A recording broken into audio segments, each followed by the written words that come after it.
Hello and welcome to Pods Like Us. I'm Martin Quibell, known to my friends as Marv, and this time I'm going to let my guest introduce themselves and let you know about their shows. So first of all, to Kim. Yes, I am on social. I'm known as Inked Educator because I'm still in the business and trying to keep my anonymity as much as possible.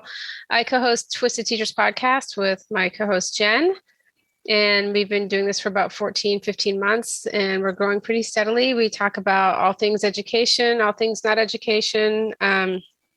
We've interviewed over 30 people, spanning from Devin Siebold to Daphne Gomez, and people who are leaving education, staying in education. And we just like to be the voice for teachers who need it. And we try to put a little comedy in there, and we're branching out to more lifestyle and actually starting up a spooky season for October to see how that goes. So, and Jen right now is in the midst of Hurricane World, so she's not with us here today. Hi, everybody. My name is Ken. Oh, sorry. Should I do it again? Oh, it's all right. And Ken. Thank you very much. I'm too quick off the mark. Ken is my name, Ken Sweeney, and I am the host of The Comfortable Spot, which is a podcast, which is a one-on-one chat with people you might know, people you might not know, but hopefully you'll find them all very interesting. I'm also the producer of Lidia's Booktastic podcast, which is a manic, childish fun, which I have now and again with my daughter Lidia, who's 9 years old. She loves books. She likes to review them, and I like to record a review on them. So that's it, really. And Lydia has had some great interviews herself on that show. Oh, she has. Yeah. They queue up for us, but our problem is our podcasts get too long if we interview, so we have to figure out a new way of doing it. So that's I think I've sussed it now at this point. I think I have a new way of tackling that, because writers are always very keen to talk about their books. Yep. That's the thing, and it's kind of like you have to reel them in a little bit. And when you have a 9-year-old who's quite excited to speak to her heroes, that can go on a bit. So we figured out a way of doing it though. So roll on season 15 or something, whatever it is at this point. But it's interesting though, that because her interviewing writers, it's different because it's not like a normal interview situation for a writer to go into. No. Because this way, the writer's being questioned by somebody who is of the age group that they're writing these children's books for. It's twisted a little bit. Because what they do is, you see, they are used to talking to kids because they generally go to schools and stuff like that. But kids ask things like, I like your watch. You know, whereas Lidia has kind of got some questions that I've helped her with. So they have to give adult answers in most cases to questions asked by a 9-year-old who generally understands them, because I wouldn't ask her to ask a question that she didn't understand. So Lidia approves the questions. I would come up with a few. She comes up with a few, but she approves every single one of them. So I have no say in that department, but they are generally very grown-up questions. So, you know, she wouldn't ask like, why did you pick the font in your book to look like that? Or who drew your photograph, your images on your books and stuff like that? She generally has deeper questions that she's kind of interested in. Like if you've written this trilogy, at what point did you get the ideas for the second book? And it's like, kind of, okay. Oh yeah, as a former elementary school teacher or primary, they'll ask the question. They will get straight to the heart of it, which was awesome. It's a lot of fun. I found out one thing about this, that the kind of famous thing, don't work with animals and children. I don't agree with that, actually. I think kids are really, really good, especially nowadays. We've talked about this, Marv. Yeah, we have. Yeah. They've a grasp of technology. They know the moments. They see TV. They look at YouTube. Again, we've talked about YouTube. YouTube's changed how children react. And it's sometimes negative, sometimes positive. But if you filter it and you make sure that they don't see too much of it, I think it can help them in some ways, Yeah, in some ways, I think, we're going away from the subject here. We're going tangent straight away.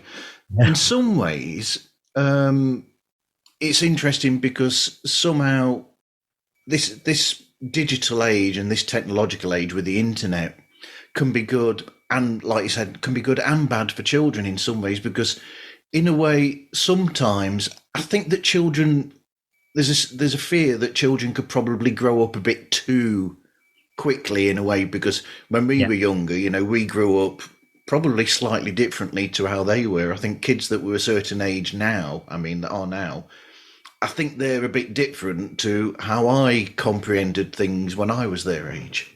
Well, it's instant gratification with devices. There's a big difference between 15 years ago when I could read a book to a kid and have them visualize something. And now they're looking at you like, I don't know what that means because it's not instant gratification right in front of me. I can't be a video game as I'm teaching. And so I think from my perspective, the technology has been a detriment to that imagination piece of them actually getting into the book and the characters and reading it and understanding it. I don't know. I've seen it. I'm from elementary and I'm in high school now. And I miss the days where I could read a kid a book or a class and they were just like excited and they hated the fact that we were done with a chapter and they couldn't wait to the next day. I also think, though, parents play a huge part. I mean, the problem with technology and coming into hand with children is that you have to you can't give them everything. You have to filter it. You have to level it out. Like, for example, Lidia is 9. She doesn't have a smartphone. She doesn't ask for a smartphone. She doesn't want a smartphone. She has a tablet. It's highly kind of regulated. She can't click on to, for example, to normal YouTube. It doesn't exist. She has the kids' YouTube. Good for you. I'm happy with that. She doesn't want to see, clips of the Avengers or stuff like that. She wants to see clips of hamsters running down a maze. That's what she wants. And that's what all 9-year-old kids want. But as you say, we kind of think they should know more. They should have more. And sometimes parents, of course, as you know, being a teacher, parents like to project things on their children that they didn't have when they were younger, because they also think that maybe their kids wanted those things and maybe the kids don't need them. So the first thing we did with Lidia was when she started to read properly, we allowed her to stay up late to read. But she's never allowed to stay up late to look at her tablet. In fact, after 6 o'clock, it switches off. So that's never going to happen. Well, and that's because you're parenting. And one of the issues is like with COVID and teaching virtually, we gave them all of the devices and all the technology, and now we're trying to take it away. I mean, as a high school, to tell kids to take their phones out of their hands, it's a battle. Yeah. And parents do not want to take those devices away because the kid might get upset. So it is a mindset change. It's a shift to get students back to wanting to learn, to feel engaged, to feel like they're in school because it feels good to learn something new. And that's the struggle I think we're having right now. Where I am in the United States, I'm not sure how it is in the rest of the world, but we're struggling. We're struggling to get the kids engaged, to actually write a full sentence that's not from text. Something from their heart that they didn't copy and paste from something else. It's hard for them. They're having a hard time too. But in some ways, sorry, go ahead, Marv. Go ahead. I was going to say, in some ways, sorry, Ken. In some ways, it's can't they? There's some things that children can learn better in a group situation, like a class, where then you find that they group together in certain things and they help each other. Sometimes kids do with certain things, so they'll help each other with their with their own learning. And I think that's helpful in a lot of cases where you would lose that in the case of distance learning or learning from a device. Yeah, definitely agree. 100%. There's 5 of them in Lydia's gang. Yeah. We have one who's from the UK. She's come from a mixed family, originally Jamaican and Brazilian. Then there's a child who's from Moldova. Her English wasn't very good. And when she first came to Ireland 3 years ago, she spoke Russian. And then we had a child who was born in Sweden, and she only came to Ireland when she was 3. So her basic English was very poor as well. They got together, and now their English is perfect because they go, and as you said, Marv, they learn. Yeah. They hang out together. They're inseparable, but it's not always all 5 of them. So it can be 4 of them, 3 of them, 2 of them, but they help each other all the time. So Lidia helped Ilana with her English, and then Ilana just went straight through the roof within the space of a couple of weeks because she was enjoying speaking English.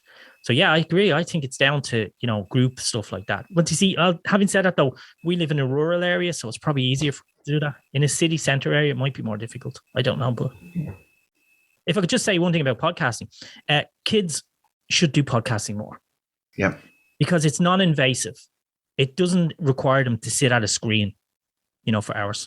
It's a really good it gives kids a great grasp of technology, edit, record, sound, presentation skills, style, writing, creativity. Everything is in podcasting. Yep, communication. Oh, yeah. And I think the big issue is that adults have a hand of it now, and they think it's an adult thing, a bit like the way radio was. Yeah. And then, as you know, Kim, in the United States, there's a lot of community radio, and yeah. We like the Sirius. I mean, we listen to like the radio Sirius XM or whatever in the car, and you also have high school radio and stuff like that. We never really did that in the UK and Ireland. I don't think so, because it was very expensive, and the governments like to keep a hold on the licenses. They didn't want pirate radio. Oh, okay.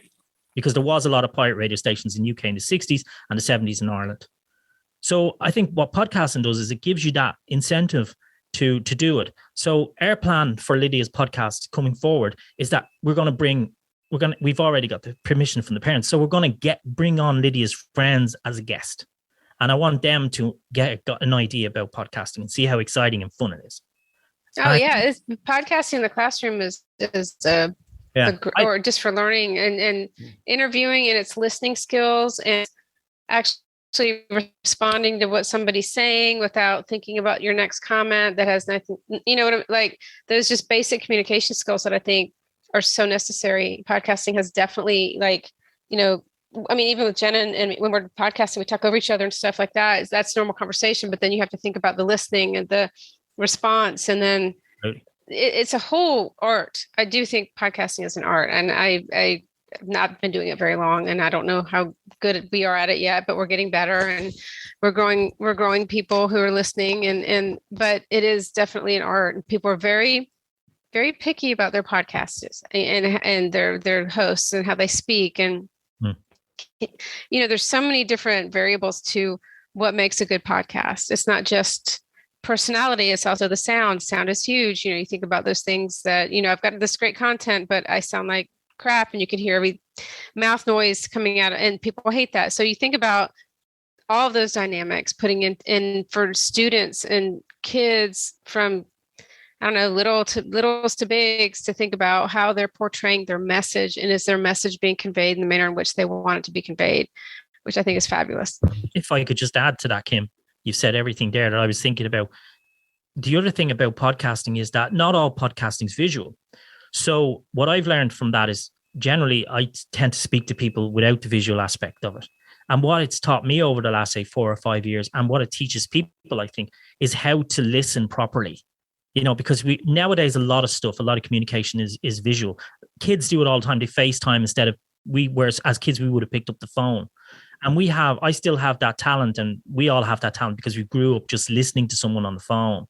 But kids don't have that talent. They want to FaceTime everything, And if you can give them a podcast without the visual aspect of it, it's going to tune their ear a little bit better. And they will also listen for anger, frustration, tiredness. That's the one thing I really learned from doing podcasting, because I realized that people suffer from brain tired.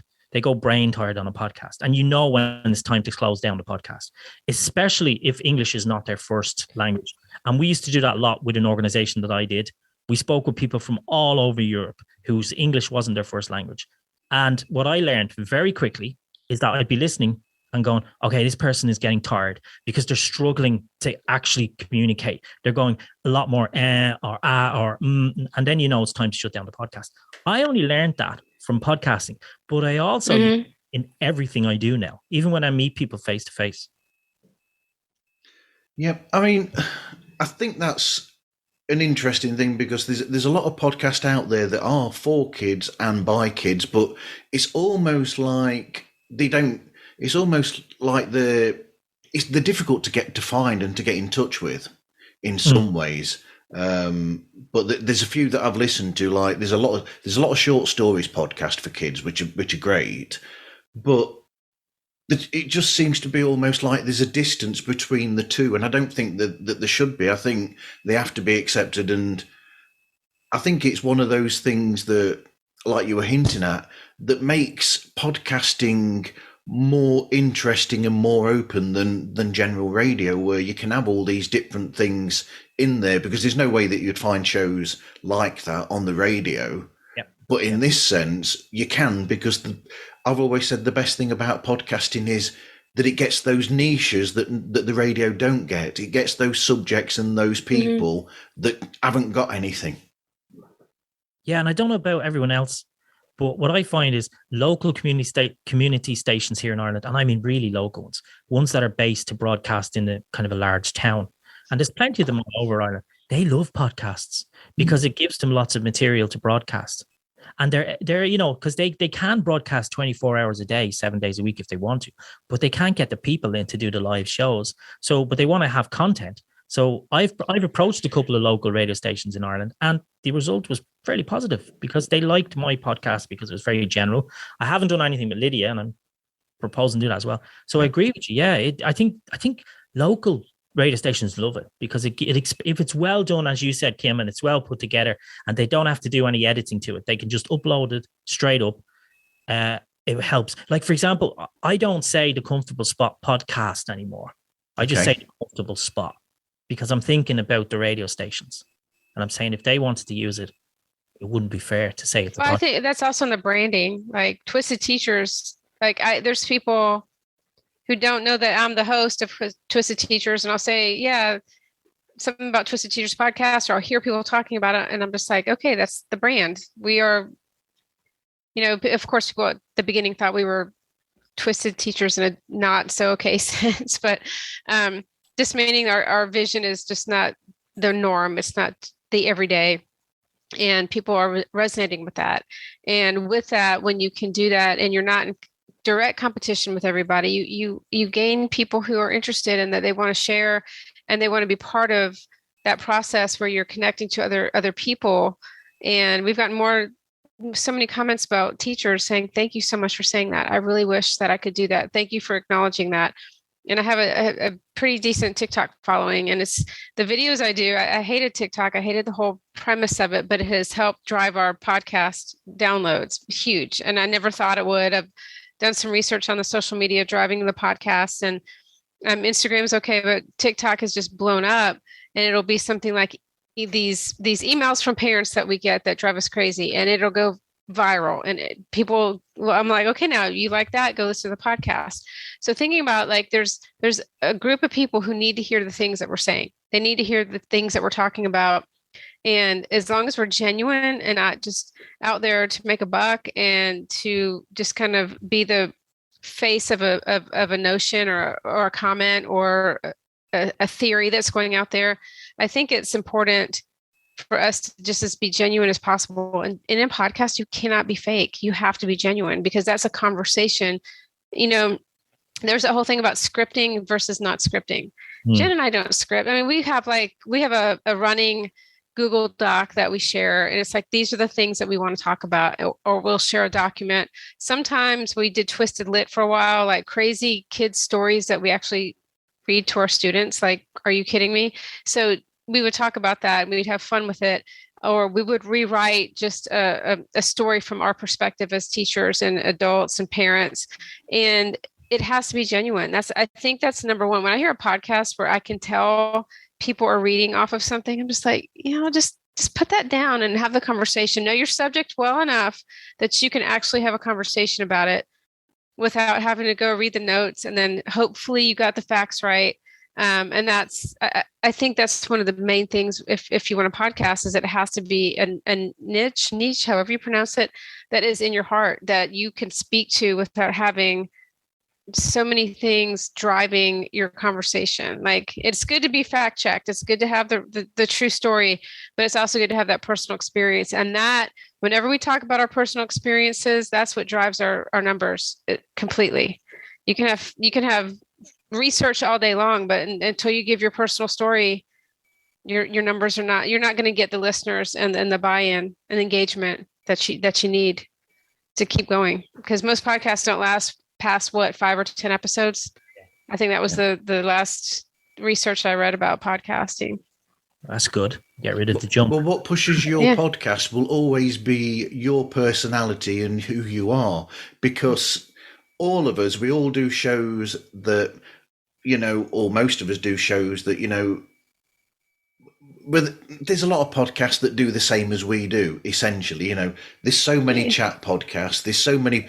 I didn't know until I started, and I suddenly started and realised there's loads of podcasts about podcast. Yeah, there are. There I'm are like, a ton. wow. Interest in them. Yep. Apart from you, I have no interest in them.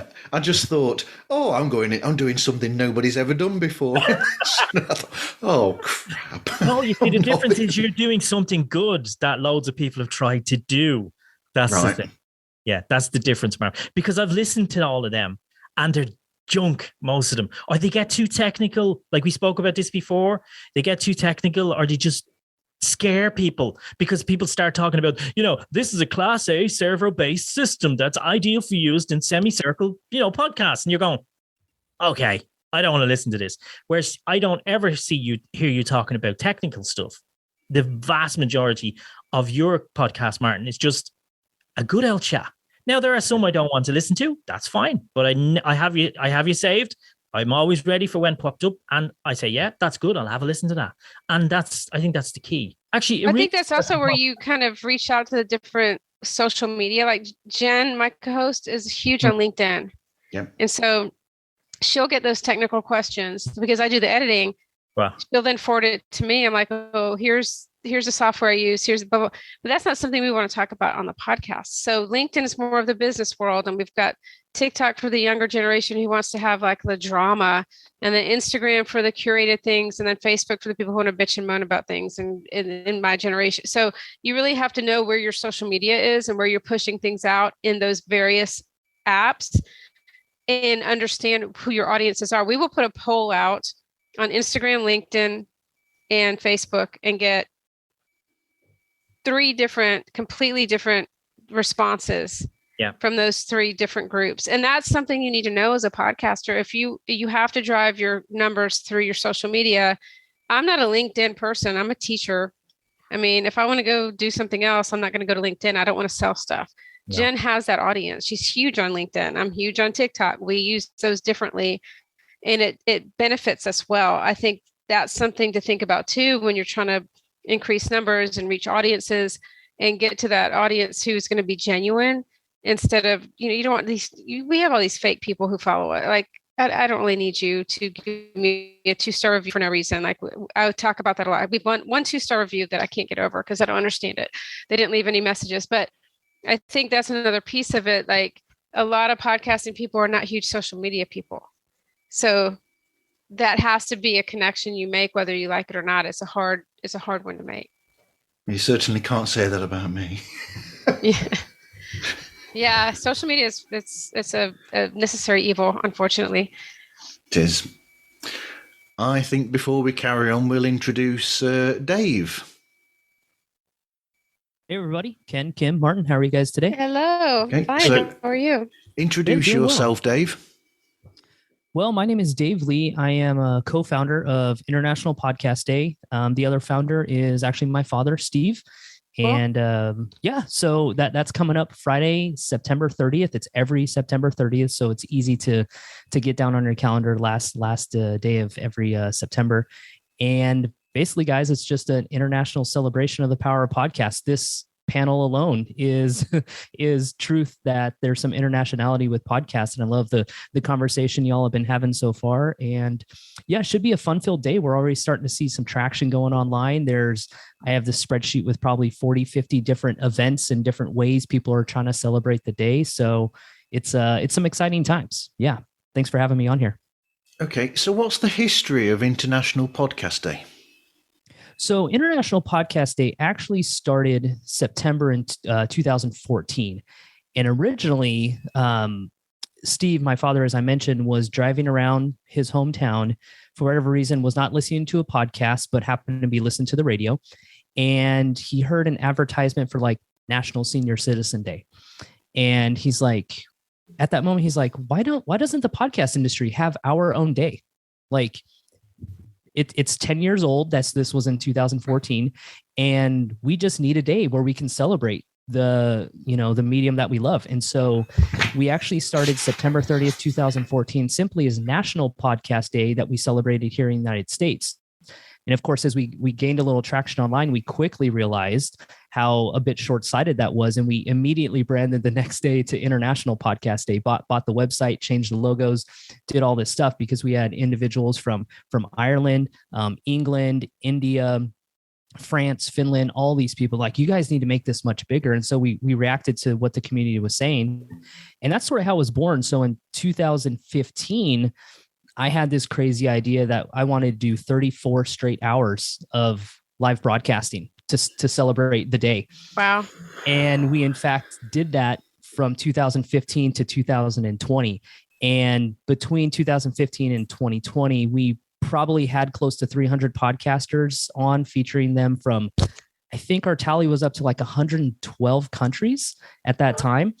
And basically it's exactly what it sounds like. We'd start at 4:00 in the afternoon and we go to 5 each hour, and Steve would take a couple hours rest. I would man the station. I would fall asleep for a few hours. And so we just did that. And it was a great way, honestly, to really grow and learn about what the international podcast space looked like, and so we actually took a break in 2021. We just needed to decompress a little bit, kind of give ourselves a little break. And we're actually bringing our live stream back for 2022, but we're only doing 10 hours of live broadcasting. But we currently have 24 podcasters from 10 countries over that 10-hour period. So that's sort of the origin story behind how it started and kind of where it's grown within the last 6-7 years. That's amazing. It's strange, really, that the 2004 thing, because initially the software for being able to create podcasts and post them on site onto websites actually came out in 2000 with with iPod X was the first app for podcast. But it's strange because it's like there weren't any until, like you said, around 2004, when suddenly, I think something that helped it probably a lot would have been Adam Curry with the Daily Source Code podcast, because then that was then bringing it out into people, because Adam was already a known quantity to the American public and to a lesser extent to the rest of the world. And so he brought that more into the zeitgeist, essentially, the world of podcasting, and then it became a much bigger thing then over the next few years. Yeah, 100%. I mean, Adam Curry and Dave Weiner are the creators of RSS, and that was actually another reason we chose September. Was the RSS was actually formally introduced September 18th, 2000, as you mentioned. The first podcast on record was released in September of 2004, and so September seems to be a very pivotal date in the podcasting space. But you're right. I think in 2004, when Adam Curry got on, being a MTV VJ here in the United States, had a bit of a global reputation already, and so when he dived into the Daily Source Code, that was really the impetus for moving this industry forward. And it's obviously grown leaps and bounds since then. And, it continues to mold. I heard your conversations here with moving to social media and, a pivot to video and a lot of different things that are going on. And these were not things that, when I started podcasting in 2009 was not something we were ever talking about, and so to kind of see where the industry has moved and pivoted and continues to adapt and grow, as different players come into the space, whether those are big corporate players or, the indie podcasters that continue to just, push the media further and further week by week, download by download. So I think the launch into podcasting in September 2004 obviously changed. It's a big game changer, and now the technology is being improved with RSS 2.0 and what Adam Curry is doing with that. So, yeah, a lot of interesting things going on right now in the industry. When was your first memory of podcast, Ken? Good question, actually, and to be honest, I don't know. I suppose it was different in Ireland, because you got to remember podcasting. I'll start again. You've got to remember that two types of people used audio equipment in Ireland: rock musicians and radio stations. Everyone else, would be, any audio equipment was live. It wasn't recorded. Boy bands were in, so all of them was going to the UK. Pop music was in at that time. So when podcasts kind of hit the ground, the first kind of batch you got was just repeat of radio shows.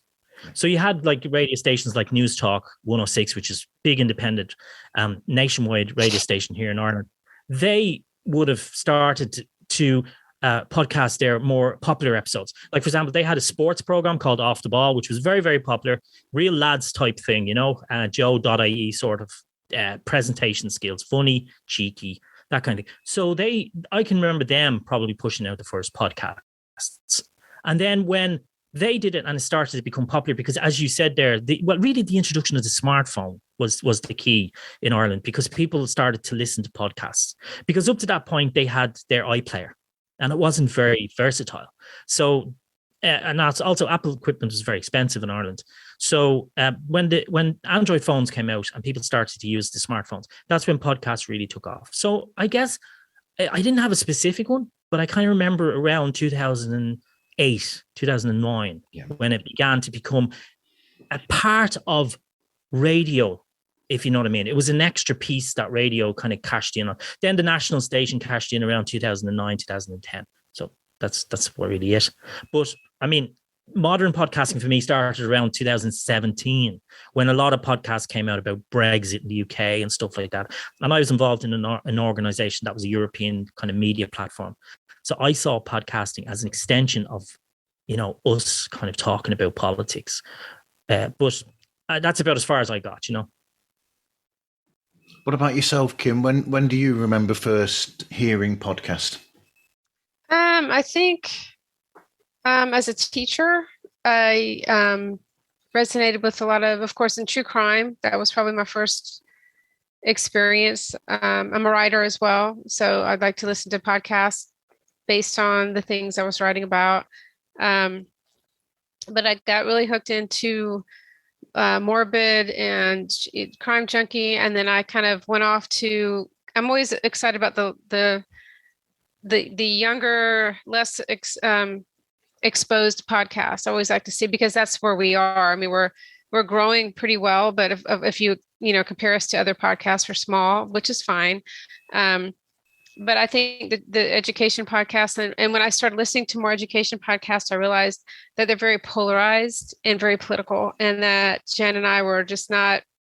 You lose half your audience if you're talking about one thing or the other. And a lot of times with the pandemic, there were a lot of pro-vax, anti-vax, and Jen and I really didn't want to deal with any of that. Like, you do you, boo. You got to do what you need to do. I'm not here to tell anyone what to do. I can't even tell myself what to do. I don't even give myself good advice, right? So I'm not the person to do that. I've been in education 22 years, teacher of the year. I've done K through just about 12. I have a lot of experience, but I don't think I know it all. And I think that's what people need. They need people who are like, look, I've screwed this up so many times, but here's my experience, take it or leave it. And so I started listening, and I really saw that the education podcasts were not really what I would want to hear. And we thought about, like, let's tell our experiences about what happened with these crazy people and the crazy teachers and the crazy parents and the bad admin, the good admin. And so we kind of just hit it in a different realm where, we did hit pretty hard on the banned book piece, because I'm very passionate about not banning a freaking book and then letting your kid watch Squid Game and the Dahmer series and all the other things that the parents are letting kids do. I'm not a big fan of DeSantis, and I've let that be known. And I live in a house with a husband who doesn't have the same views as I do politically. And so, I'm very careful about the things I say, but if I'm very passionate about it, people are realizing, like, because we'll get messages like, Kim was really pissed about that. Like, that must be something that's important. And they know us by now. So I think what I didn't see in the past podcast for education was just more of I give a shit. I'm not perfect. I don't know what I'm talking about half the time, but I'm going to say the things you're probably thinking, because I'm closer to retirement than you are. And I can get another job pretty quick and probably make more money than I'm making now. And then the true crime world, it's amazing. I've connected with so many true crime podcasts. They blow up within a month. It's amazing to me. Like, I don't know if they last that long. But I was telling Janice, if we really want to do well, we do true crime, but I don't want to jump on a bandwagon, even though we're kind of doing a thing. So I would say start with true crime. Then I wanted to hear more of what teachers had to say. I wanted to see that platform. I wasn't really feeling it from a lot of the education podcasts. There's a handful. There's not a lot that do well or they have longevity. I haven't really gotten into the fiction ones. There's a couple of fiction ones, and my husband was into the there's a series he was listening to. That was my first experience with the podcast. It was a fiction podcast. It was like a series from like Walking Dead kind of thing, End of the World, Apocalypse, kind of really cool, very dramatic, like podcast stories. And so that was probably my very first piece that kind of led me into true crime, that kind of led me into maybe I can do this. So hasn't been long. It's been maybe 6 years, in comparison to where the industry has started, where it is now. I know my first memory of listening to podcast is probably around the same time as Ken. And it's probably quite telling, really, because the first two podcasts I listened to, one was about punk music, so it was Punky Radio, that's hosted by two friends of mine who I used to guest on their radio show with years ago. And the other podcast that I listened to was a podcast called Film Sack by Frog Pants Studios that I keep trying to get on my show, and they've not said yes yet. But so that shows my thing there with, I'm not just stuck listening to one type of show. There, I've started straight away listening to two completely different types of show. Yeah. And, but like I was saying before Dave came into the conversation, that is the best thing, like I said earlier, with podcast, is there's something for everybody there. And it gets those niche where the radio stations don't get. And the funny thing is, you might come up with an idea and say, no one's going to listen to that. And then you do it and you go, holy crap, like, where did that come from? Like, we did a podcast on Moldova. We got 6 young kids from Moldova and we interviewed them. And I was the idiot in the room, basically. So I was the host. I had a co-host with me, Laura Dana. She was from Moldova. She lived all her life there. And she interviewed 6 young students, trainee doctor, classical musician, media journalist student, and all that kind of thing. It was 6 episodes. And I said, this is probably going to work, but I actually like this myself. So this was a kind of a pet project that I just wanted to do to just boost my own personal mirror stuff. And when we did it, we just whacked it out 6 episodes in a row, and it took off hugely, obviously in the right places like Romania and Moldova, because we got so much positive feedback. Because I don't know about you guys, but when you generally speak about a country like Moldova and it's used in a media format, you get some idiot who's gone over there and says, hey, I survived 2 days in the poorest country in Europe. This kind of nonsense. And, every place is richer than what some fool on YouTube's going to talk about. So that was the goal of the podcast. And that's actually what we got. That was the best feedback we got, because people in Romania, which is very closely kind of culturalized with Moldova, said, and obviously people in Moldova said, thank you, because you actually just portrayed the country as we want it is and what it really is. And, so you can do these things. And my advice now to everybody says, do you have an idea about podcasting? Does it sound ridiculous to your sister? Don't mind her. Go and do it. And that's what I said. Yeah. Jen's mom told her the only people who do podcasts are narcissists. And we just started laughing because we're like, okay, no, maybe that's the truth. But I know we do want to talk about yourself all the way through a podcast. But if you're the person talking to guests, you're definitely not a narcissist. No, and that's the misnomer, the misunderstanding about what a podcast is. And our most popular ones have been we interviewed a woman of a transgender child about her grief and her process through that. The other very popular one was quiet quitting or loudly working, like the whole quiet quitting phenomenon. Like, teachers can't quietly quit because nothing would get done. And then we had another woman that was just, hers blew up. It was basically she, lesbian who was pretty much pushed out of her school system based on her beliefs. And so we were hitting on like some tough topics, and we thought we'd really get some pushback, but we've just gotten more and more people asking about those particular podcasts. So we just kind of push the bar a little bit more, and it has done us, we do a good job with it. We're not preaching. We're just saying, here's this person's story. Please open your minds. Don't close your minds to something you don't know about. Jen and I have dealt with a lot of different things personally in our own lives that we bring to it. So I think the more stories we have on our podcast of real people dealing with real things, it makes a difference. But thinking about, again, I go back to that genuine piece of it. Like you can't speak to something you haven't experienced, or you interview somebody who has. You can't pretend to know things you don't know. And I think, that within a few minutes of a podcast where people are like, well, I read this article and I thought I'd talk. No, we're good. Again, I haven't done it long, but we're learning a lot. We've met so many amazing people. And I think when people do ask, they're starting to ask, how do you start a podcast? Talk about the thing that you don't think anyone wants to hear about. Like you're saying, Ken, like it may be that little, community that nobody's listening to. It could be this one teacher who's had this issue that and we found out that we were in a similar area of the state with this teacher. I didn't know her, but we know a lot of the same people. And we found that out as we were doing the podcast. Like, we can't say names, we can't say districts, we can't even say the state we're in, but here's your story. And that story resonated with hundreds and maybe thousands of people. And you're like, oh, okay, so maybe we are doing something good here. It isn't narcissism if you're giving stories to make other people relate.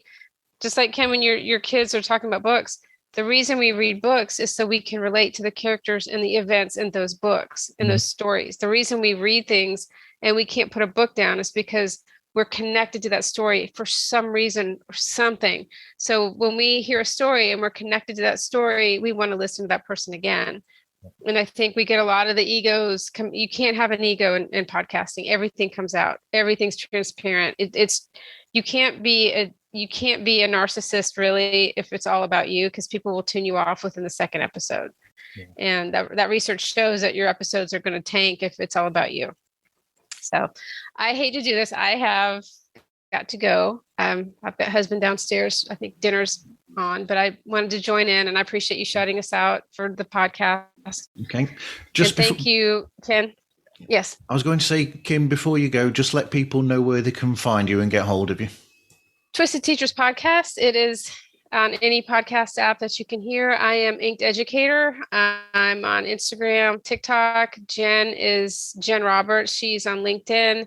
And we have our Twisted Teachers Podcast on our Instagram. So that's between the two of us. She lets her name be known. I don't. You can find us just about anywhere. Just look up Twisted Teachers, not the bad kind. It's a little red symbol of two little, it used to be an apple, but now it's like two speech bubbles. You can find us just about anywhere. So, and our website is Twisted Teachers. I'll put a link up anyway, Kim. All right. Thank you so much. It was nice to meet everybody. And thank you, Dave, for your work with the International Podcast Day. That means a lot to us. Especially the baby podcasters out there need that. Thank you, Kim. Send our best wishes to Jen. I will. Hopefully, she said she still had power last time I talked to her. So that's good. Hopefully she'll be good. All right. Take care. Bye-bye. Take care. Bye.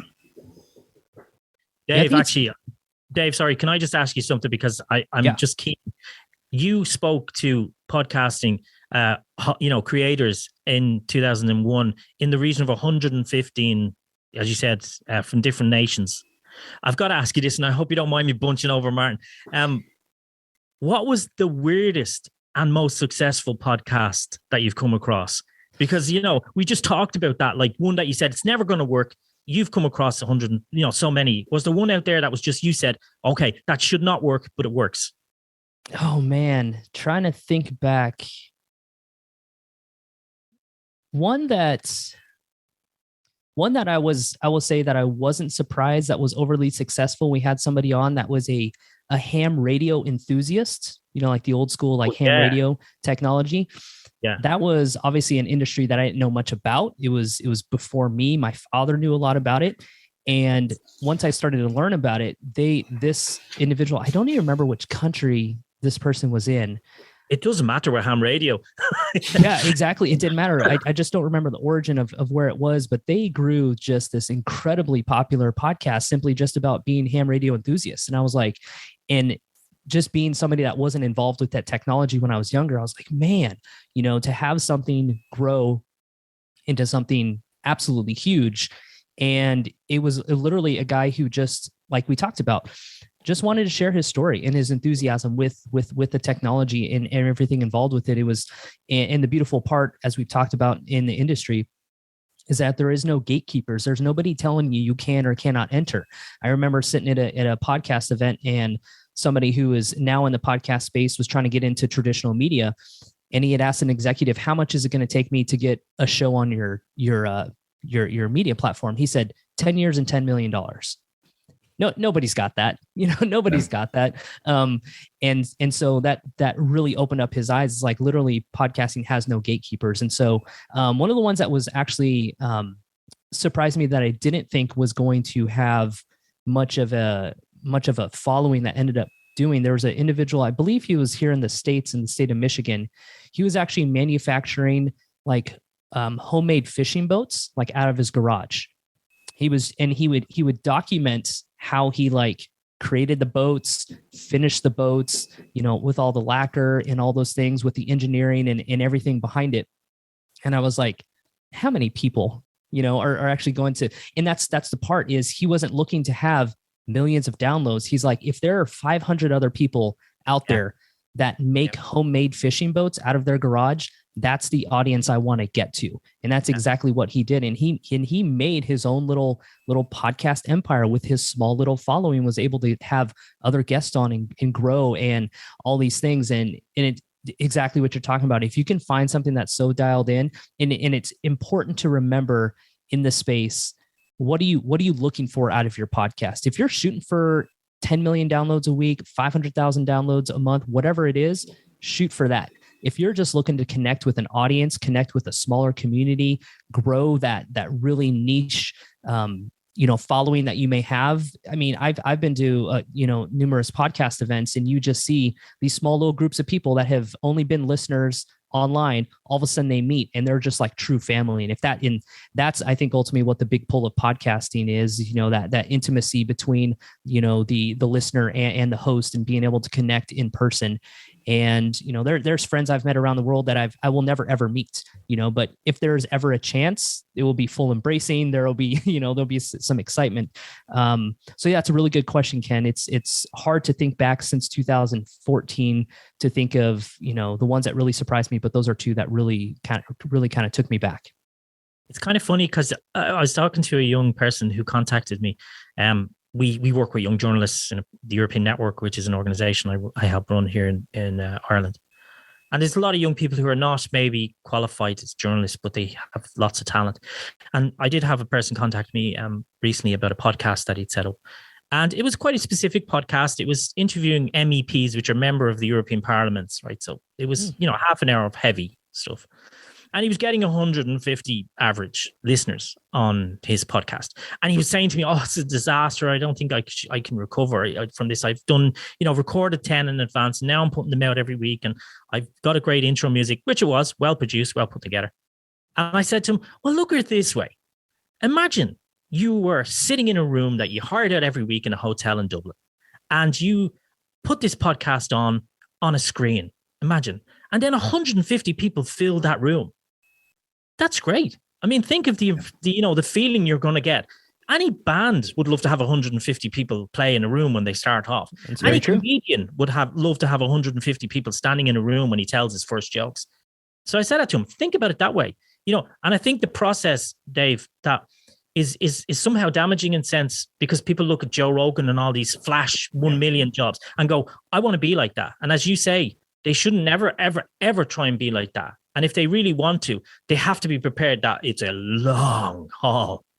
It's like Dave, Martin and me have talked about it a few times, back in the 80s when you tried to make a music, your CD or your demo tape, it was hit and miss. So I always say that to people. I say, think about, if even it's only 50 people, imagine 50 people standing in front of you saying, that was brilliant. I enjoyed that. And I think that's what you have to ground. I think people have to be grounded in podcasting as well. It's true. Yeah. Ground yourself and define what success is for you, for your podcast. If success is a continual growth from 150 to 160 to 170 people, don't make these massive jumps. Like, I need to get to 5,000. podcasting, the industry has a really bad nature of trying to compare yourself to other people, right? And that's human nature. I mean, the industry is no different than us as individuals, right? We try and, we try and create these, it's like, oh, this person's doing better than me, I should be doing better at that. At the end of the day, what you're doing while you're recording your show is you're creating a relationship with that listener. And sometimes I think we overthink that relationship. It's no different from Ken. If you and I were in a pub and we were sitting there and something was on television, I could just start up a conversation with you, right? We could go from there. Or, people that you want to meet online, or someone you want to connect with, whether on Twitter or LinkedIn. It's just about starting that conversation and creating something engaging and interesting to talk about. And you're trying to do that with your podcast and your topics, as Kim has mentioning, be creative, be dynamic, don't read from a script. If you have a scripted podcast, that's totally different, because that's using audio fiction, audio dramas, all those things. But have some personality behind the mic, look at different ways. Perhaps your format needs to be tweaked. There's a lot of different ways, but look at what success means to you. My father and I, we podcasted for 12 and a half years. Our goal was never to be a big technology show. We knew the technology space is crowded. It's very difficult to break into, a very popular high download. So we just wanted to put together a show that we enjoyed and that our listeners continue to interact with us. And that was it. We didn't define as far as number of downloads, how many hits we had on our website. It was just, how do we continue to engage with the audience that we have? And that was the metric that we used. I now want to find a podcast about stamp collecting and train spotting. There has to be one in the UK. Come on, train spotting in the UK. It's a national pastime. It is. Bird watching. Yeah, come on. It's like one of the funniest things I ever go and digress. I have to, because you've got me into this. Is that I'm a big fan of Japan, the band from the 1980s. Yes, and they had a great guitarist for the first few albums, Rob Dean. Yep. And Rob kind of left in 1981 after the Gentlemen Take Polaroids album, and they went on to do another superb album. But I found out recently that he's living in the Caribbean somewhere, and he actually publishes books of birds that he draws himself. And I said to myself, wow, he got to get that guy in a podcast, because that would be the most amazing thing ever. So yeah, you English, God, you have your weird, quirky pastimes, don't they? Yes. Out of interest, if you're interested, Ken, you remember I did that chat with Martin. Where? Martin Ware. Recently on his show, he actually had Richard Barbieri on as a guest. Oh, and that was a fantastic episode. That was really good. Yeah, I'll let you know a trade secret. I tried to get in touch with Steve Jansen, but it's like trying to get Santa Claus on the show. Maybe I'll succeed. Maybe. Sorry, Dave, we're digressing here. These are all the guys who used to be in the band Japan. It's all good. but you did have a great chat with Midge Yore from Ultravox. I did, yeah. I mean, one of the nicest people you could ever meet. It's like, they say, be prepared when you meet your heroes. Well, that didn't let down. That was amazing. Yeah, great guy. An hour. But that's another weird thing about independent podcasting, in any sort, where you're just a normal person sat in your room, technically, just making this stuff up for a podcast, and suddenly you'll have these people who are people that are idols to you, or whatever, like you with Midge, and then me with Martin Ware when he said yes, and these other people as well who say yes. It's the weirdest thing. They're just willing to speak to you. That's the magic of how, or one of the bits of magic of how podcasting has changed over the years, from something that was like, like looked down upon, like a podcast. Oh, what's that? The media used to look down on it. And now every man and his dog's doing it. David Tennant's got a bloody podcast. Yeah. That's a big problem in America, isn't it, Dave? You've got a lot of celebrities just cashing in, really. Yeah. It seems like every other week you can look and say, oh, this pop star or this actor, this actress has gone on board. What I've actually seen recently is a lot of celebrities, whether it be musicians, actors, whatever it may be, writers, that retired or basically faded their podcast during the pandemic, and now you're seeing a resurgence of that, now that they can, because they're not like you and I that are sitting right in our rooms in our houses. They're going to the studios, which are now open and all that stuff, and so you're seeing a resurgence of that. Absolutely. And so you're exactly right. You will see these these spikes and these drops between when celebrities want to cash in, and I really feel like just how the entertainment industry likes to hit us in our heart with like some nostalgia, right? You're starting to see, like some of the older movies that are being remade. You're starting to see some of the shows that were popular, say in the early 2000s. Those actors and producers and writers are now doing podcasts to kind of rehash and bring up some of those old memories too. So we call them. What's that? We call them cash in. Cash in. That's exactly what they're doing. So they're like, hey, it's been 15 years since you've thought about the show. You may be watching some reruns on television or whatever, some streaming service, but now we're gonna cash back in. So you'll see that with celebrities. You'll see that independent podcasters do the same thing. It's like, I'll do 7-10 episodes. Man, this was a lot harder than I thought. Then they'll take a 6-month break. Then they'll get back into it and start to figure things out. But yeah, this ebb and flow, this cash in, it's definitely a real thing. Yeah, I mean, I was listening to a podcast on Acast. I will reserve judgment on Acast, but anyway, they advertise. It's supposed to be podcasting for everyone, and their advertisements are always, I mean, unbelievably famous people. You'd never see Acast advertising a normal podcast in between the breaks. And, like, for example, all this week, I've been listening to Dua Lipa. Hi, my name's Dua Lipa. I'm going to be doing my podcast. And I've been working tremendously hard over the last few months to give you this brilliant podcast. Like, she's got a team, about 50 people organizing it. Yeah. She doesn't even know what the questions are before she gets into the studio. It's like, I don't care I have no patience for that, because all they are is just extensions of cheap TV shows. Yeah. Whereas, I listen to Tides of History, which is an amazing podcast. The guy's depth on history topics is just amazing. And you can tell it's well put together. It's Wonderly is doing it, but it's not pretentious. Doesn't care about, he does talk a lot, but what he says is scripted, obviously, as you were saying, Dave, but you have to script something like that. Exactly. And it's brilliant. And the quality is superb. The analysis, the historical analysis is superb.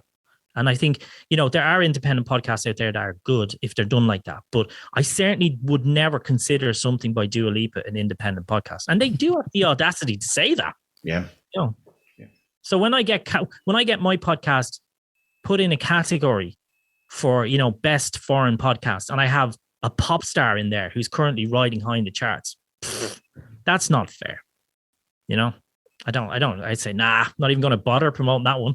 It's like, it's just crazy. So I think we talked about this, Martin. We said that we have, to be a definition, got to start separating things and saying, there's no point. First of all, I don't like the idea of actually paying money to enter your podcast into a competition where you'll just win a trophy. Yep. All you're doing is kind of fulfilling, some PR companies, wish to get themselves more known. And I don't know what it's like with you, Dave. I can see you're specifically a podcaster, right? But in the UK and Ireland, there's these, Irish National Podcast Awards or the UK National Podcast, and they're just created by well-known PR companies. So they're just lashing in the odd one like us, and then putting it all everyone who wins are all the professional media platforms or newspapers or whatever. So I commend you, because you're obviously there from the start. You're not pretentious. You're not trying to do something. 115 podcasts, amazing, podcasters.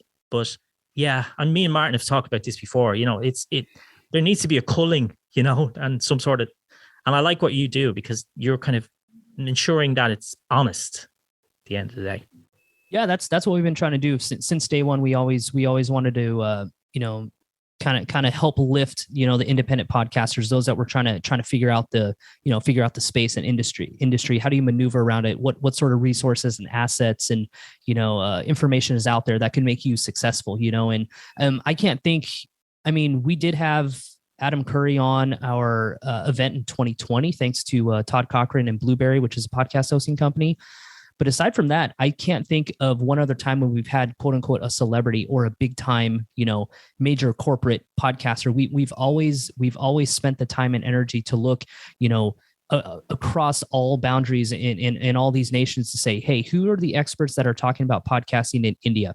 Who are the ones that are talking about this in Japan? Who out in Finland can give us something? What about in Switzerland? Like, who are these individuals that are really making the industry move and tick and keep moving forward? And I think that's from day one. We've that's always been our mantra, is like, hey, let's support the indies. They're the really ones that are doing a lot of the work, and they're the ones that are making this thing move. So, yeah. Thank you for the compliment. Well, I think it's more than a compliment. It's actually a fact, because like the proof was in the pudding. If you wanted to, at your point now, you could go smalchy. You could go, let's just deal with the corporate, probably make a few bob out of it, probably do quite well out of it. You end up having to wear a tux. But at the end of the day, you can do that, but you're not doing that. And I think that's very commendable. So, I'm not trying to butter up the thing. It's just that I know what my definition of an independent podcaster is. And I'd be keen to know what all your definition of it is. But my definition of an independent podcast is somebody who's not really that concerned about making money out of it, who really does it for the enjoyment and generally doesn't give a damn what their ratings are, and really enjoys the product. And they're doing it because they enjoy podcasting, and they've managed to gel podcasting with something that they're really interested in. It can be a hobby or a passion or a love, but if they've managed to gel it and it comes across well, and they're not, they're not, heavy on the mark or heavy on, advertising in their podcasting. So I guess for me, I know it's probably simplified. You probably have a better definition of it than I do, but for me, that's an independent podcaster, somebody who just does it for the sheer love of it. Yeah, I mean, you hit it on there, and I would even add in, the resources that independent podcasters have. Of course, is nothing close to anything, that's anybody coming out of a radio station, some other large conglomerate podcast network, and so you're seeing independent podcasters who are being extremely successful as far as crowdfunding their podcasts. I know a lot of people that are not just using, Patreon, but there's other types of mechanisms, buy me a coffee. There's all these different mechanisms that people are starting to use to say, hey, if you love the independent work that we're doing, why don't you show a little bit of support, some financial backing. That still falls into, because like you said, they don't have $1 million budget, to get certain guests on or to do a podcast booking tour where you're on 25 of the top 50 podcasts out there. And it's basically as you mentioned, Ken, the same question regurgitated, episode after episode with the same answer. It's like they're just trying to get their product or whatever. But yeah, it's somebody who's DIYing it, that's, obviously probably has some capital of some, amounts to, because personally, I haven't edited, this is going to sound weird, but I've never edited a podcast episode in my life. My father, Steve, who I podcasted with, has always done that. That was his expertise. He's like, let me do the editing. I did all of the social media. I did all the show notes writing. I did all of that stuff. And so we knew exactly what we were good at. And we kind of stayed in our lanes, right? Steve's like, let me work on this. Let me work on the sound quality, do all the editing. He hates to write. And so I'm like, I love to write. So let me do all this stuff. And so as that independent podcaster, you're trying to figure out, what do you have to outsource? What will I pay to have done? Or what do I need to learn on my own single-handedly to make this thing move forward? It's not like we don't have, blank checks that we can just start handing out for like producers, and editors and show note writers and, all this stuff and booking companies. So yeah, you can, I think you bring up some really, really solid points about actually what is an independent podcaster. But you're the epitome of it, because you're doing something with your dad. You guys are not you're not a child anymore. That should stop. You should be pissing off with girls or whatever the hell you want. But you're doing a podcast with your dad. Like, this is the modern equivalent of going fly fishing. It's like amazing. Yeah. You're getting those moments with your dad on your own, because obviously you're sitting in a room and you're doing stuff and you're having to chat about other things. Mm-hmm. And this is incredible. Nowadays that's so difficult to do. Parents we've only just talked about this before you came on. Parents are struggling, to keep their children interested in them, because they've got to compete with the most amazing amount of magnetized technology that wants to grab your child and say, I'm more interesting than your dad, and yet if you can get something that you can do with your parents, I think it's brilliant. I mean, I do a podcast with my daughter. She's 9. She does a book podcast. I have my youngest daughter on it. Martin loves it. That's in there. Yes. Awesome. It's crazy, isn't it? You know, I love doing it with my kids, and you know, they don't want to do it all the time, so it's not, you know, scheduled all the time. It's not every week, but when we do it, it's like a roller coaster, and it's great. So you know, you and I are probably, you know, we're the quintessential, you know, doing stuff with their dad. I think it's brilliant that you do that. Yeah. It's something rewarding. I know, Ken, you can feel that same way, that, you know, there's something special about sitting behind and creating something. First of all, you know, something new, something fresh, you know, year after year, week after week, but just being able to share that bit of moment, you know, and with a family member, a child, and a father, it's pretty incredible. So yeah, I mean, we've been working together technically since like May 2009 within the industry. Wow. That's and cool. so yeah, it's pretty incredible. So you should be bashing your dad at this point. No, you guys should have diversed off into, like, you know, you're doing Star Wars and he's doing, you know, wood turning. It's like it's incredible. You're usually like somehow we keep it together. The ultimate bromance podcast. You know, it's fantastic. Well, congratulations. Sorry, Martin, I'm digressing all over the place here. I can't believe that Ken's just made me realise and find out that there are a ton of podcasts about fly fishing. I actually use that term a lot. I don't know why. It's just like something as a child. I remember lots of guys used to do. Look, fly fishing.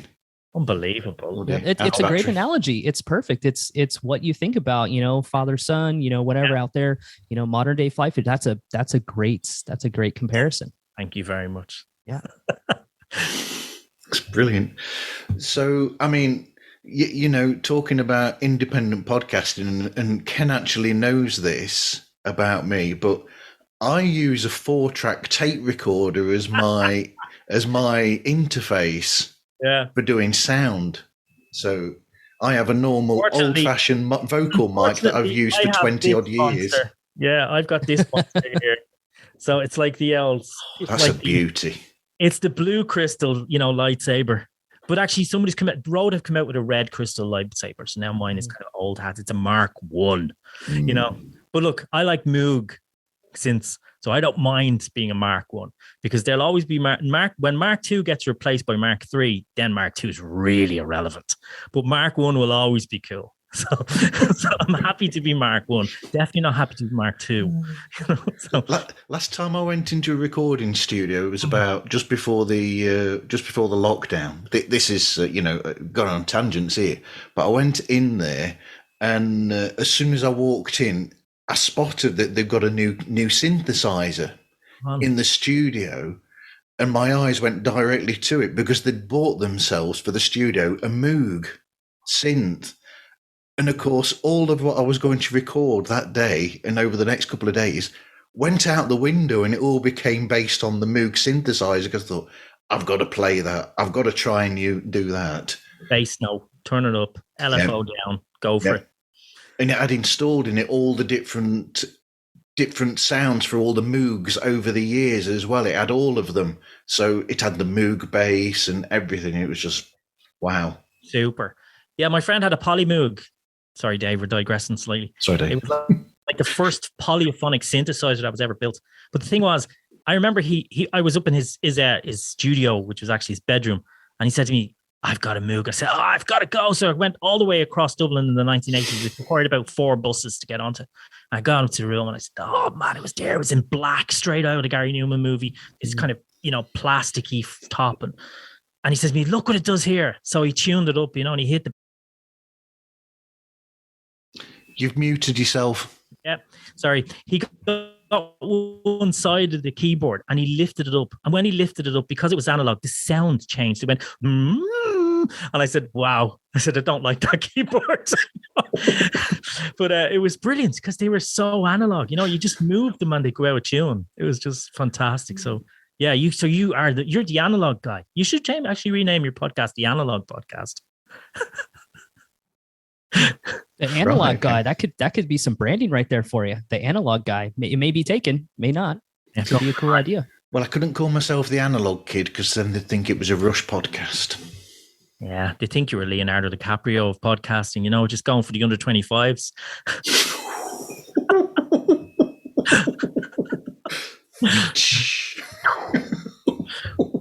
that hit. Yeah, you just, Leonardo's at home going, he said something about me.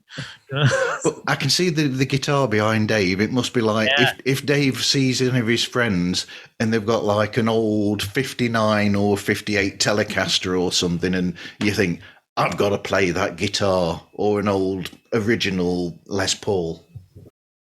Yeah, I know. I'm not a guitar man, though, I have to be honest with you. I can't move my fingers properly on a guitar. So,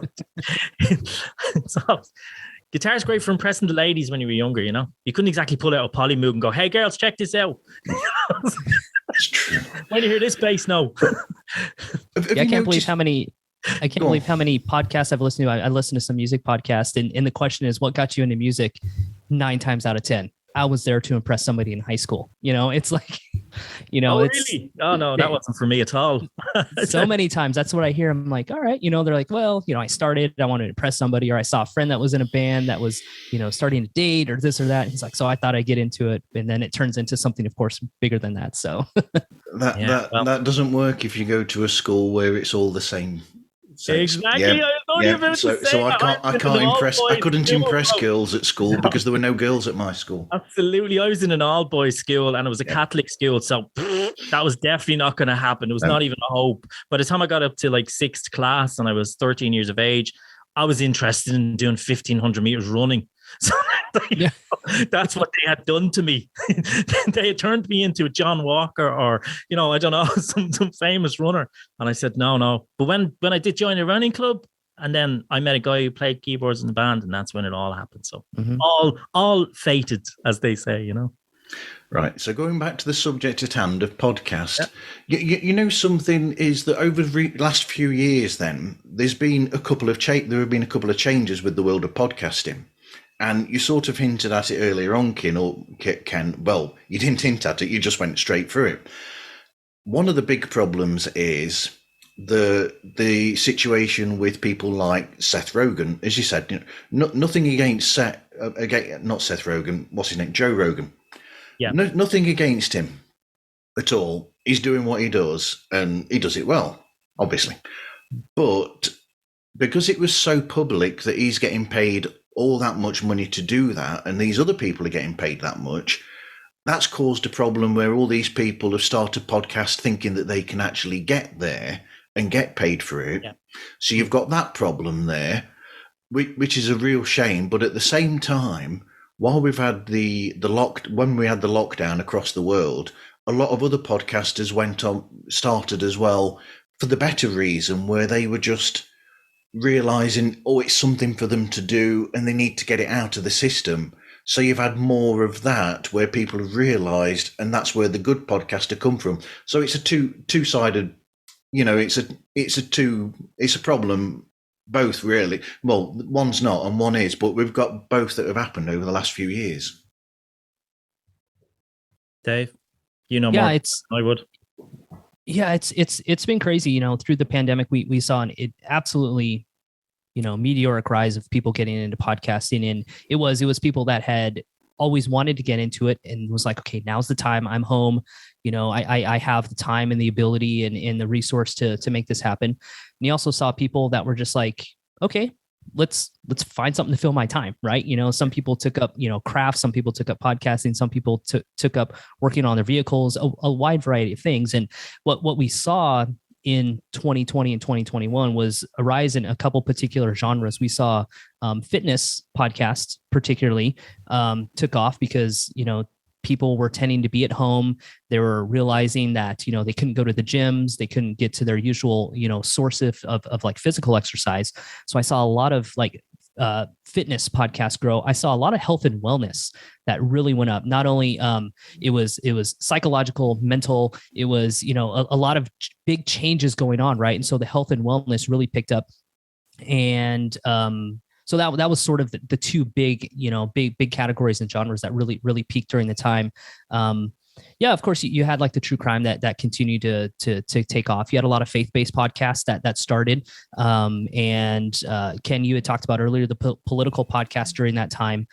Just with all the information going left, right, up and down, across, every political spectrum was hopping on, trying to have their voices heard.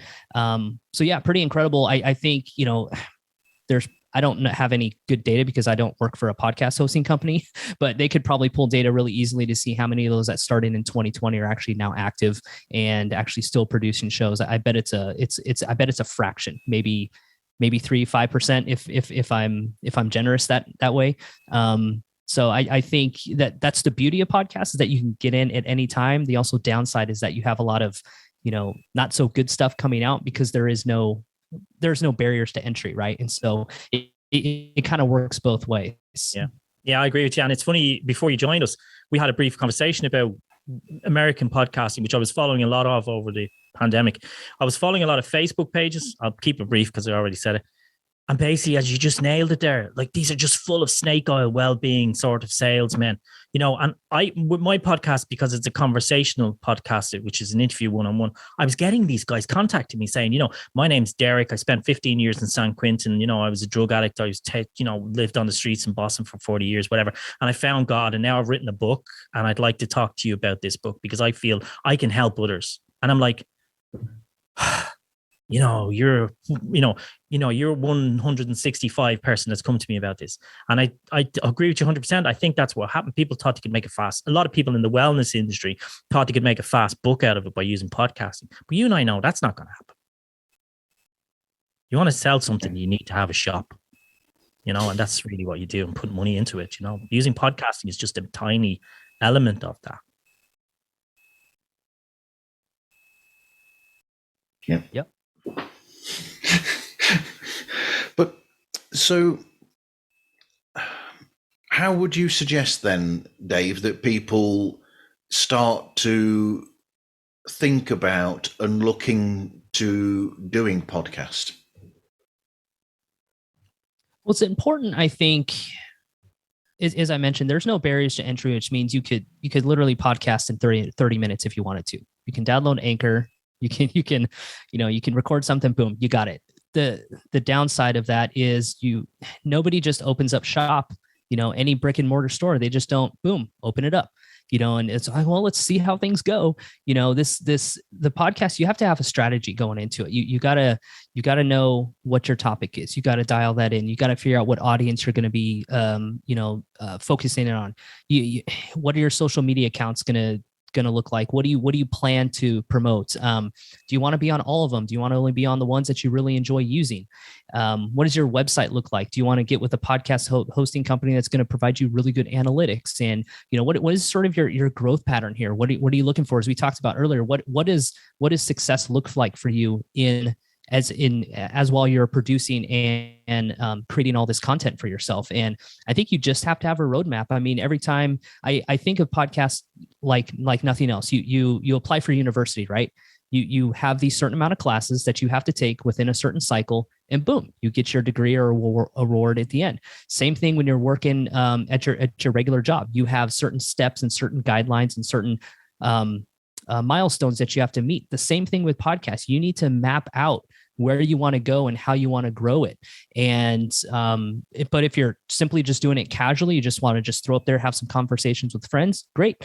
But if your success looks to be a little bit more legitimate and you're interested in actually doing a little bit more with your show, define a roadmap, get some guests on. If you want to do an interview thing, start backlogging a bunch of interviews, and really just set out a plan. Because I think without that, I think a lot of podcasters just kind of shooting from their hip a little bit. And that's usually where you see a lot of the grumblings about, oh, I'm not getting the growth. I'm not seeing this. I'm not seeing that.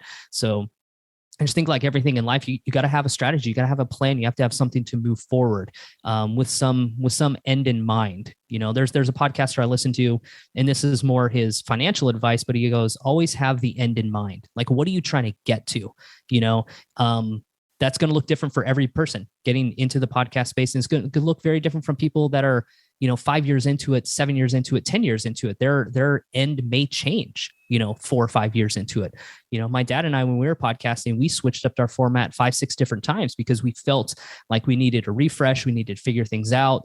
Let's try some new things. And so, that's a long answer to your question, but I think having a strategy and a roadmap is probably the best answer for new people coming in. It's a great answer. Yeah, I mean, a great answer to that one would be what Ken did with the Moldovan show, which is where he knew that he's done shows where he's known that there's a certain time that for that show to last for, in essence, where sometimes you'll have that sort of show where you know that there's a specific time that it'll last for before that subject's over with, and some other shows are constant where they will keep going and going and going. So that's an interesting one as well, is to know where you actually fit that way as well. I think a lot of podcasters don't listen to podcasts as well. They get an idea in their head and they think, I know how I can do that. They might be coming from a similar kind of industry, be it music or radio or whatever. But what they don't do is they don't sit down and say, I like what Dave is just saying there, I have a concept. And then they don't listen to the rivals. Every business watches the rivals, and it's not about beating the rivals. It's trying to understand what makes them tick. And I think when I came up with the comfortable spot, I knew I was stepping into a category that was very, very mixed, so I decided not to take that too seriously. And say to myself, I have a good career, I have a good job, I have a good business myself. So money's not my motivation. So as you said there, Dave, what was my motivation? My motivation was to meet people that I'm very interested in and talk to them. Some of them are famous, some of them aren't. And I still have the same enthusiasm I have from the first one. And as long as you have that enthusiasm, I think that's what can keep you motivated. But if you start watching the clock or you start watching the calculator, it's going to become an issue for you, and you're going to panic and you're going to cut corners or maybe concentrate too much on one thing. So yeah, I agree with you. Everything you said there, Dave, as long as the roadmap suits you and you're not letting it impact on your family or your work or your career, you can't let it take over unless it's a positive takeover where somebody, as you say, Dave, somebody's come to you and said, we'd like to offer you a deal, but they're like record contracts now. They're 1 in a million, So it goes back to what I'd say. If you've only got 100 people on your podcast, if you start to know those people on a first name basis, Jesus, you're doing good. That's really great. And it's really, it is. Yeah, as I mentioned, it's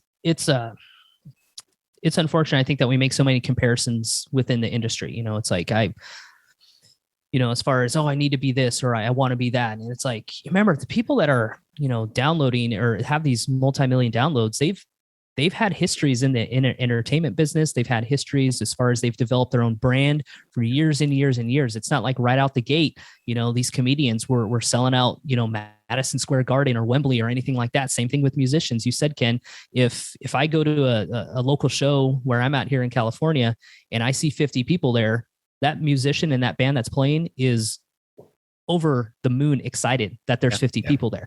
And the fact that Martin's been there too. I've been there. Yeah, exactly. Yeah. And it's just like you can feel that energy, and you can think about doubling that, think about tripling that, and that's a huge impact. And I think we all want to have a greater impact. Obviously with our message and our voice, and perhaps maybe it's an expertise or conversation we want to share.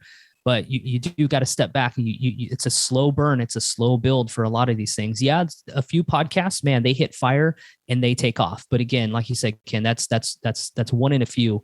But if you're fortunate to hit that jackpot and go with it, perfect. But I think that's that's typically untenable for, I think, a lot of podcasters. Yeah, the other thing I always find is that people sometimes, when they have a similar podcast to me where they're talking to a person, they make the fatal mistake of getting somebody famous because they think that famous person will make their podcast famous. And the thing is, you should never, ever, ever expect, never mind rely on your guests to promote your podcast. If you're getting somebody on your podcast simply because you think they're going to bring numbers in, hey, we can all do that. We could all get somebody who's notorious or right wing, or somebody's going to get, but like, you got to say to yourself, that's not what the podcast is about. So when I hear people giving out about that, saying, I got this famous person in and they didn't even put their, the podcast up on their Twitter feed. So what? They've already given you an hour of their time. You could have said feck off, in the first place. Be thankful. Yeah, always bring a guest on that's going to add value to your listeners. Something that you can learn from and something your listeners can learn from. Because I mean, I've listened to several podcasts where they have a guest on.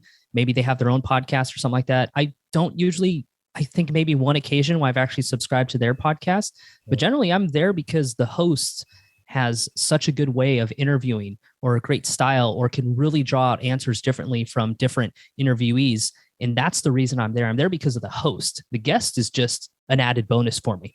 So Ken, you're right on there where it's like, don't expect to get, somebody that's big in an industry or whatever it would be, health and wellness, finance, any sort of genre, authoring.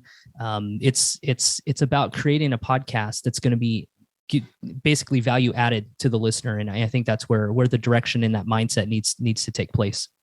The funny thing was when I did the comfortable spot, I realized how, and I know Martin agrees with me because I think he's in the same boat as I am. I'm a quirky fecker when it comes to stuff. There's so much stuff I'm interested in, and I didn't realize it crosses so many genres and things, like whether it be the history of the NASL in America or who's going to be the next woman in space. And yourself, Marv, when you just come across, you kind of sit back, don't you, sometimes, and you look back in your episodes and go, I have so many things. How do I live? Thank God I'm not rich, because my house would be full of so much, memorabilia and junk. It's crazy. So your podcasts are good like that because they allow you to have an oral memorabilia, which is brilliant. That's nice. It's almost like an oral photo album. Yeah, that's the way I think of it all the time. Yeah. That's why I kind of try and do my podcast in a personal way.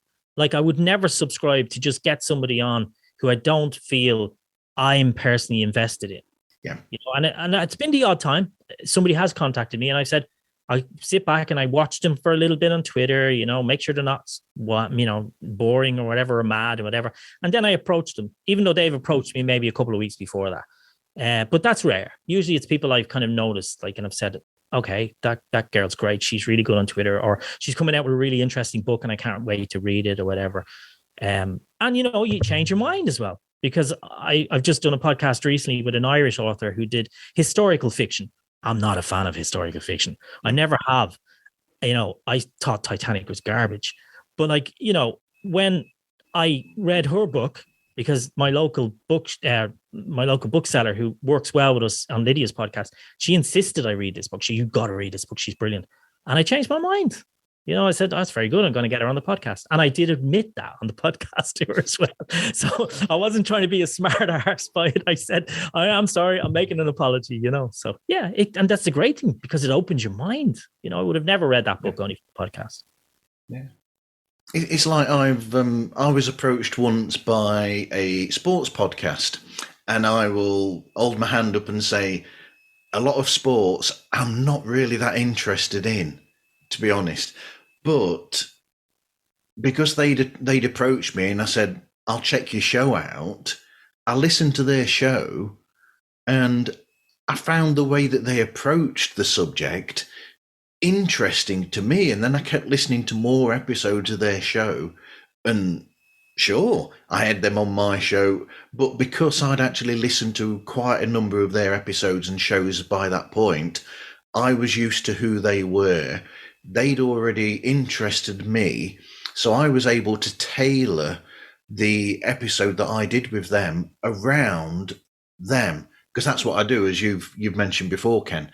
When I have people on my show, it's individual to those people who are on the show, how I approach it. And my way is that I introduce who they are and what their knowledge is of their subject to the listener, because the listener in general, a podcast listener, doesn't give two shits what equipment they're using to make the show with.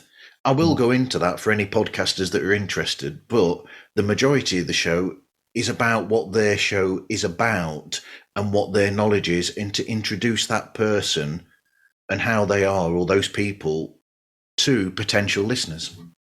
Yeah. Dave, I was curious about, what do you think of saying getting a format, and sticking to the format? Like, say, for example, intro music, an introduction, a regular repetitive introduction to the podcast, and then an introduction, exactly the same time and all that kind of thing. Do you think that works? Because I do that. I do think it works. It's funny you mentioned that, because when I listen to podcasts, say like when my wife and I are driving down to LA or something like that, and we have a show that we listen to together, we can basically recite the first intro of the podcast, right? We can do it. We can do it in the podcaster's voice. We can like sing along with the music.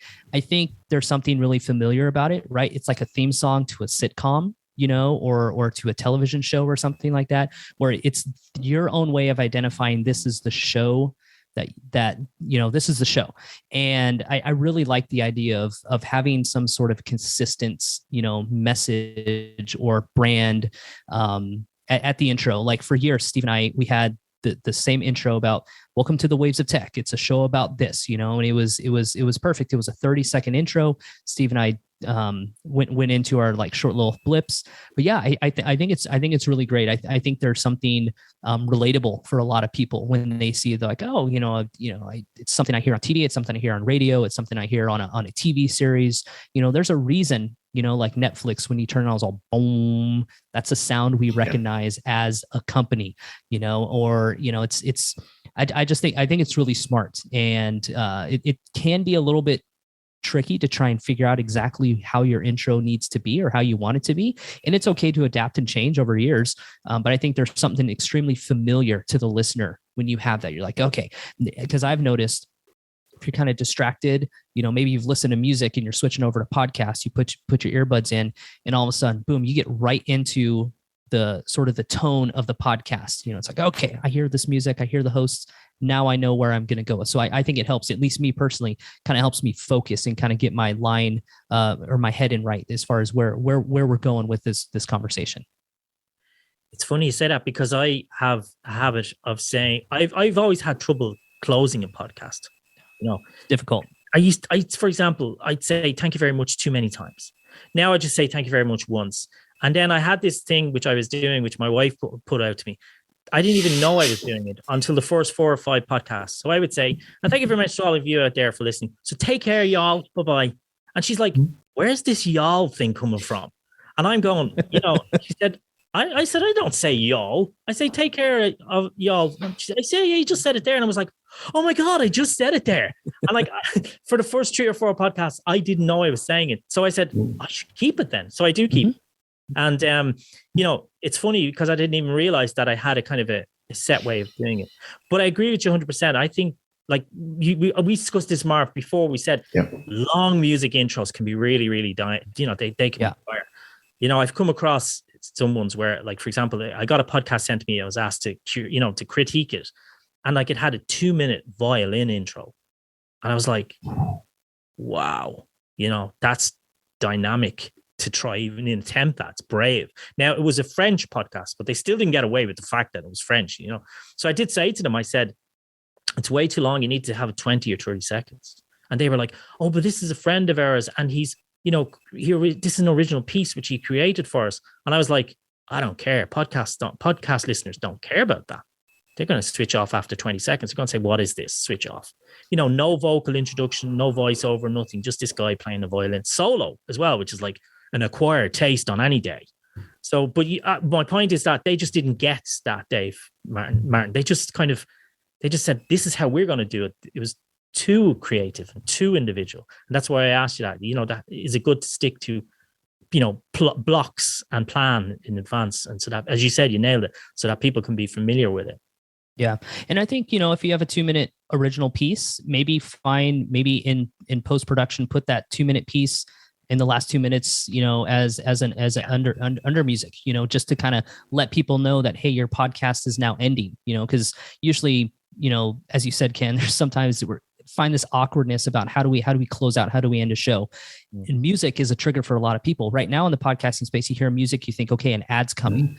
Yeah. And now it's like if for that particular French podcast, you're like, hey, we're going to close out with this original piece conducted by our friend, and just have like a little 2-minute outro, or just do it in post. So I think there's ways of incorporating, so they don't lose that flavor and that touch and that participation, that their friend did. So it's an interesting thought process to see how people construct and build and manufacture their shows. Well, with the Moldova coffee break, we kind of picked this kind of Black Sea style music, because we didn't want to be too Eastern European. And it was like a very short snap version of it. It would be like 10, 20 seconds long. But then at the last podcast for the end of the series, I said, thank you very much for staying with us for the 6 episodes. And then we're going to play the full version. So I played the full version of that tune, which is 3 minutes long, at the end of the last podcast. And loads of people came on to me and said, that's a great tune. Where'd you get that? So like they were more interested in the end of the thing, but I thought it's a good way to finish the podcast, because I felt, sometimes you do listen to a radio station and you have a very catchy intro tune. You're going, what is that song? You never quite find out. And then someday they just say, we're playing it, and that's why I felt it was a nice way to actually tell people that this is the very end of the podcast.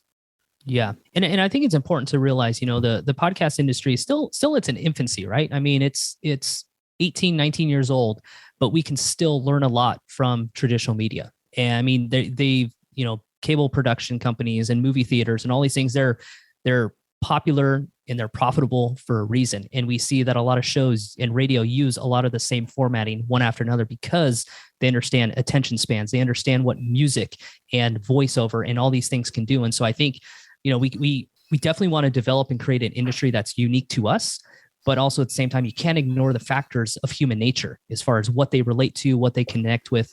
And so I think in that respect, you can pull what you think works from traditional media into this new media and really fine tune something that really, really works for you as a podcaster.